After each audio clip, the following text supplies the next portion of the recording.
Bonjour à tous. Aujourd'hui, vidéo pour vous partager mon avis sur Companion, un film de Drew Hancock. C'est une production américaine. Plus précisément, c'est Warner Bros. Pictures qui a mis sur les rails cette petite pépite. Un film sur lequel j'avais un léger a priori négatif. C'est pour ça que j'ai rattrapé ce film cette semaine et que je ne me suis pas jeté dessus day one, comme normalement j'aurais dû le faire pour un produit comme celui-ci qui, de prime abord, semble m'être destiné. Mais voilà, il y avait quelque chose qui était relayé par les bandes annonces qui ne me plaisait pas trop, cet aspect second degré, comédie noire voilà, bien que voilà, il y a des œuvres que j'adore, comme Shaun of the Dead, qui joue là-dessus, mais assez souvent, je trouve que ce second degré dans ces films, dans ces thrillers horrifiques, ça désamorce tous les moments de tension. Ça diminue l'impact de tous les événements dramatiques. Donc voilà, moi j'aime bien, en général, quand c'est un peu plus premier degré, justement, quand c'est un peu plus sérieux. J'aime bien m'attacher au personnage, j'aime bien ressentir le poids de la perte quand certains personnages passent de vie à trépas, comme on dit.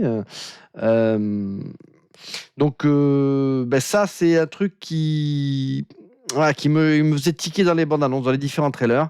Et ça explique pourquoi je ne me suis pas jeté dessus quand il est sorti.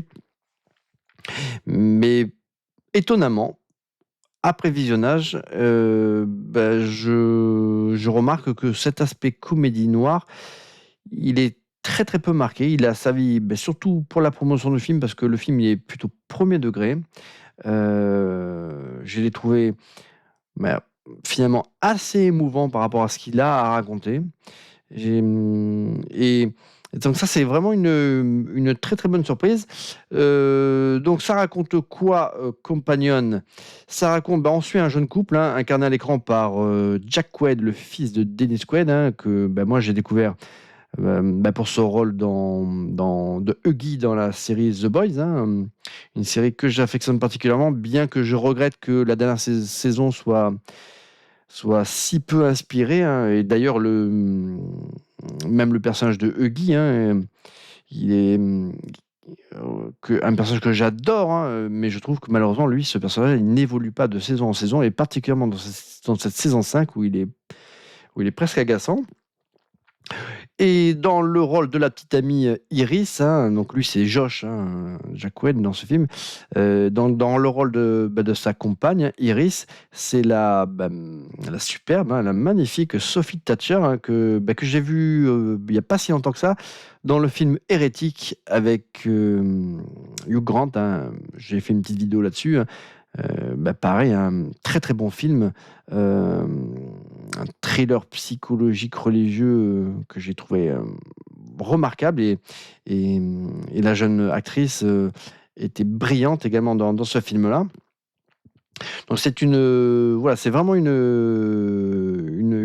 actrice avec énormément de charisme. Elle a très très jolie, cette Sophie Thatcher. Et d'ailleurs, la remarque que je me faisais quand je regardais les trailers là, de Companion, quand on la voyait avec cette pâleur là du visage, et cette chevelure là brune très très très foncée, je me dis, mais elle ferait une incroyable Blanche-Neige dans un film live. Donc c'est étonnant que Disney n'ait pas sollicité une actrice avec un physique comme le sien pour son remake là, de Blanche-Neige, parce qu'elle, franchement, ça saute aux yeux qu'elle aurait fait une incroyable Blanche-Neige. Elle est très jolie, et elle colle parfaitement, elle aurait parfaitement collé au personnage. En attendant, là, on a la chance de pouvoir l'admirer là, dans ce nouveau film. Donc, c'est une actrice, je pense, qui va monter en puissance. Elle a vraiment énormément de charisme, mais elle joue particulièrement bien la comédie.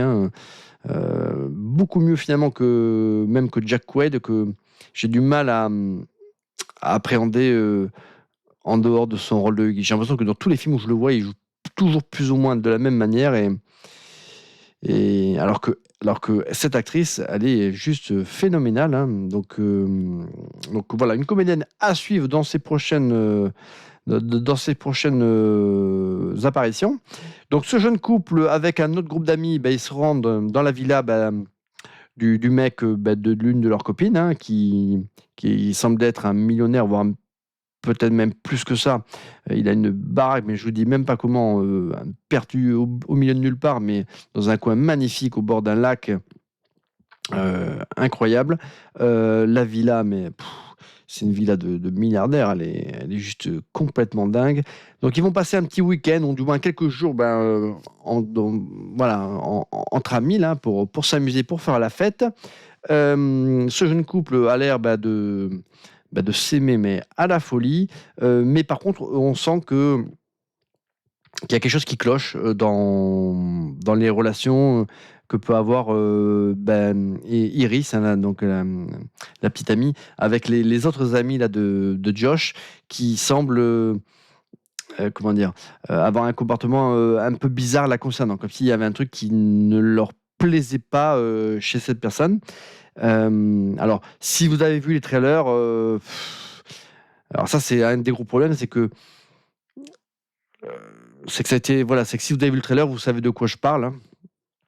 D'ailleurs, voilà, pour ceux qui n'ont pas vu le film, voilà, moi je vous dis, voilà, je vais pas faire mystère, j'ai vraiment bien apprécié ce film, hein. C'est pas un chef-d'œuvre, mais j'ai bien apprécié, donc je vous le recommande très très fortement. Par contre, après, effectivement, c'est difficile de parler d'un film sans spoiler. Après, encore une fois, ça a déjà été spoilé par les trailers, ça c'est bien dommage. Donc 3, 2, 1, je spoil comme un ouf, les amis. Donc Iris, c'est un robot, hein. C'est un robot, et même plus qu'un robot, c'est une petite amie sexuelle. Elle fait tout, hein. Elle est capable de tout. C'est vraiment un robot multifonction. Et il y a un événement dans le film qui va faire que tout va partir en couille, et cette jeune femme robotique, éperdument amoureux là, de son homme, va devenir un petit peu contre son gré une criminelle, et elle va être traquée par les autres membres du groupe, hein. Donc je vais pas tout vous dévoiler l'intrigue, mais par contre, c'est vrai que c'est dommage que cet aspect-là du film, cet aspect-là de l'intrigue, ait été dévoilé dans le trailer. Moi, j'ai vu ce film donc avec ma compagne, hein, et elle s'était tenue à distance des bandes annonces, elle ne savait rien du film, et du coup, elle a découvert ça en visionnant le métrage. Elle se doutait de rien au début du film, bien que il y avait quand même pas mal de signes, hein, qui, en tout cas, qui pouvaient le suggérer. Mais bon, voilà, comme elle ne s'attendait à rien, voilà, elle n'avait aucune idée de ce que c'était ce film, et même de son genre, hein. Elle savait même pas que ça allait virer dans le genre un petit peu thriller horrifique. Elle n'a pas forcément prêté attention à tous ces petits signes qui étaient disséminés au début du métrage. Et quand la révélation s'est faite, elle a été quand même, elle a été scotchée. Et c'est vrai que cet aspect-là, si vous le découvrez pendant le film, vous allez, votre plaisir va en être décuplé, hein. Votre plaisir là, de votre expérience cinéma va s'en trouver grandi. Alors que si vous avez été spoilé par les trailers, vous attendez que la révélation elle arrive, pour que, on va dire, le film il commence un petit peu à s'emballer. Donc voilà, tout n'est pas parfait dans ce film. J'ai trouvé que voilà, il y avait, au niveau de l'écriture, il y avait pas mal de faiblesses quand même, de choses voilà, qui auraient pu être un peu plus subtiles, notamment avec le sujet de ces êtres comme ça, là, cybernétiques, Je pense qu'il y avait d'autres choses qui auraient pu être développées pendant le film. Donc il y a un petit peu une frustration. Le concept est ultra cool, mais on aurait aimé voir qu'il soit mieux développé à l'écran. C'est pareil, il y a dans le déroulé du film, il y a des choses qui sont un peu absurdes parce que, enfin, je veux dire, dans une société comme ça où on est capable de produire en série des êtres cybernétiques avec cette technologie-là, on se dit que sur plein d'autres aspects de la société, il doit y avoir des avancées technologiques de ouf. Et l'antagoniste principal du film, comment il peut imaginer en, qu'en suivant, on va dire, les plans qu'il se fixe, il puisse lui-même échapper à la justice ou autre. Je veux dire, enfin, il y a une escalade d'événements qui font que on se dit, mais à un moment donné, mais ça n'a plus de sens. Je veux dire, enfin, je veux dire, ça devient après un petit peu ridicule. C'est pas le film qui est ridicule par rapport au second degré, parce que je trouve qu'il n'y en a quasiment pas, mais il en devient un petit peu ridicule parce qu'on se dit, bon, là ça tombe un peu dans le nawak. Et en fait, ça n'a pas véritablement de sens. Dans ce contexte-là, le ou les méchants ne devraient pas aborder la situation comme ils l'abordent et envisager les choses comme ils les envisagent. Bon, mais donc il faut accepter, on va dire, faut faire preuve, on va dire, de bienveillance par rapport à ça et pas trop chercher toutes les failles narratives parce que en fait le film il est quand même rempli voilà presque à en déborder là d'incohérences narratives hein. Mais voilà, j'ai trouvé que malgré tout les personnages étaient charismatiques. Je trouve que Sophie Thatcher dans le rôle de ce robot est finalement très très émouvante. C'était un rôle qui n'était pas facile à jouer parce qu'il fallait qu'elle se comporte comme un être synthétique, mais tout en véhiculant quand même un peu d'humanité aussi, mais sans que ça s'apparente à un comportement d'un être humain lambda. Pendant tout le film, on y croit à son personnage, au personnage qu'elle incarne. Et finalement, dans le film, c'est la grande réussite, c'est elle qui la porte hein, par l'interprétation là, de son personnage.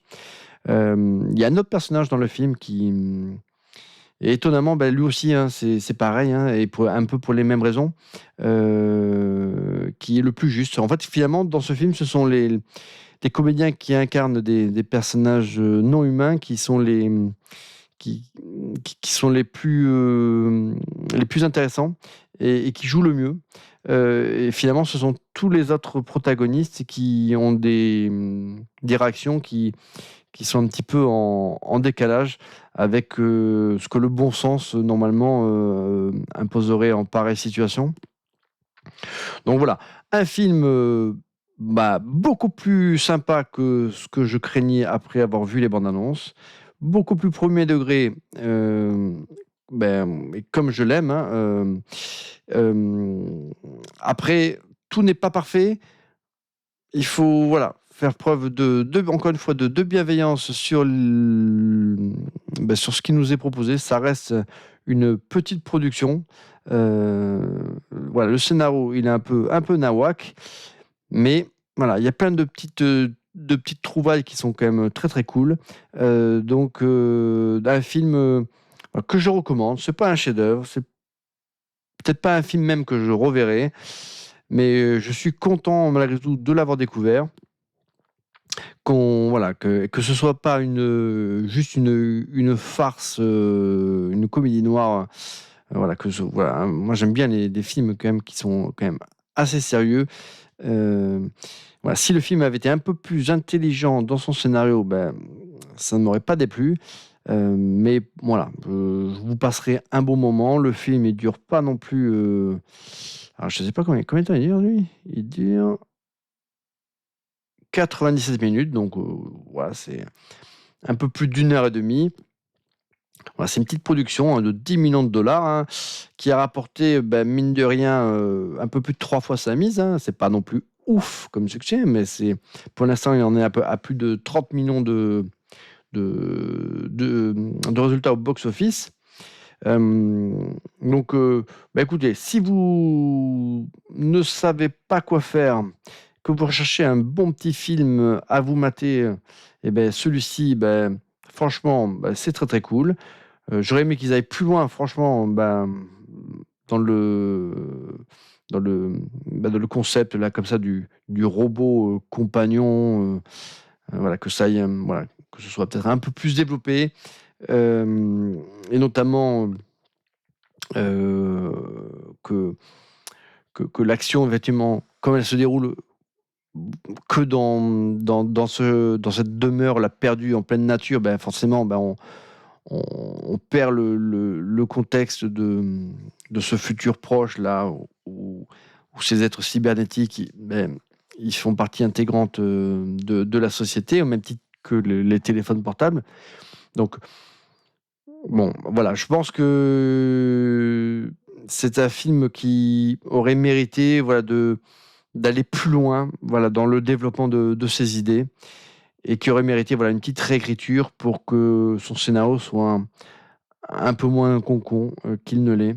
Mais à côté de ça, j'ai trouvé que la fin était plutôt cool. C'est une fin comme je les aime, avec un bon doigt d'honneur, voilà, à l'humanité. Et finalement, avec. Enfin bon, voilà, je vais pas, je vais vous tout spoiler. Moi, je suis parti, je vais vous spoiler même la fin si je continue. Bon, écoutez, vous avez compris, c'est un film qu'il faut voir au cinéma. Vous passerez un bon moment si vous n'êtes pas trop exigeant sur le scénario. Par contre, voilà, vous verrez des comédiens qui sont quand même globalement bien investis dans leur rôle, et une Sophie Thatcher qui va vraiment vous éclabousser de son talent et de sa beauté, parce que voilà, c'est vraiment une fille qui est incroyablement belle, un physique très atypique, c'est vraiment un petit gabarit. Mais voilà, c'est une fille qui a énormément de charme et voilà, qui, encore une fois, à suivre, cette Sophie Thatcher. Et bien, écoutez, moi, je vous dis à très bientôt pour une prochaine vidéo, les amis.